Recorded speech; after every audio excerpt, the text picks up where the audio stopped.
suis récemment tombé sur un article très intéressant sur le fonctionnement pervers de Twitter, voir dans la description. Alors, pourquoi en faire tout un plat? Après tout, ce n'est qu'un réseau social parmi d'autres. Oui, mais pour de plus en plus de personnalités influentes et de jeunes intellectuels, ça tend à devenir le vecteur d'expression publique par défaut. Le nouvel agora, la nouvelle place du marché. Bref, le nouveau standard de communication.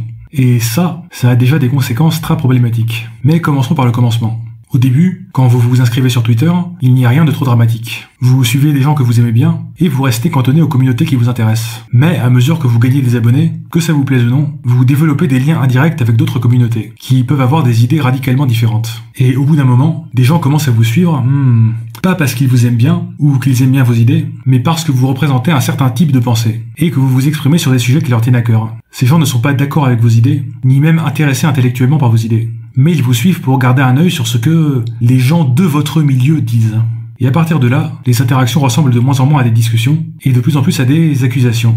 Un des mécanismes les plus pervers de Twitter, c'est ce qu'on pourrait appeler le retweet de l'outrage. Vous avez sans doute déjà vu ça. C'est lorsqu'une personne d'un groupe X partage le tweet d'une personne d'un groupe Y, accompagné d'un petit commentaire sarcastique ou scandalisé. Ce tweet se retrouve alors projeté dans une communauté qu'il n'a jamais eu l'intention d'atteindre. Et il y sert d'exemple type de ce que les gens du groupe Y doivent détester, haïr et combattre. L'exemple type de pourquoi les gens du groupe X sont des personnes horribles qui méritent d'être crucifiées. Oh, et bien sûr, la personne qui partage ce tweet gagne des points de capital social dans sa communauté, à travers des likes, abonnements et nouveaux partages. Ce qui l'incitera à recommencer encore et encore, avec des remarques toujours plus acerbes ou virulentes. Plus vous gagnez en visibilité sur Twitter, plus vous serez exposé à des communautés entières qui vous considéreront comme un ennemi à vaincre, ou un bouffon à humilier, ou les deux à la fois. Et plus vos mentions Twitter tendront à ressembler à ce genre de truc. Bref, par nature, Twitter n'est pas conçu pour les débats bienveillants, argumentés, de bonne foi, #débattons mieux, tout ça. Enfin, c'est pas impossible, bien sûr. C'est juste que le vent souffle dans la direction inverse. Et plus vous aurez de visibilité, plus le vent soufflera fort, dans la direction du trollage, de la mauvaise foi et de l'humiliation.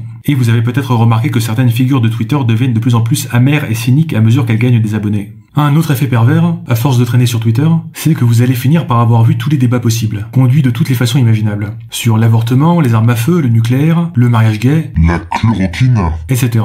Et au bout d'un moment, chaque débat, chaque conversation va vous sembler tristement prévisible. Et alors, vous n'aurez plus la motivation d'argumenter de bonne foi. Et il deviendra de plus en plus tentant de méta-argumenter. C'est-à-dire, partir du principe que votre interlocuteur est de mauvaise foi, et pointer du doigt les vraies raisons cachées qui, selon vous, le poussent à dire ça. Comme, par exemple, son appartenance à tel ou tel groupe idéologique. Et cela vous poussera à une sorte de paranoïa, et vous amènera régulièrement à vider votre chargeur sur des personnes de bonne foi, qui ont le malheur de ne pas passer 25 heures par jour sur Twitter, et de ne pas maîtriser toutes les arcanes de ces chorégraphies rhétoriques. Pour des personnes extérieures, beaucoup d'échanges qui ont lieu sur Twitter sembleront incroyablement toxiques, voire incompréhensibles.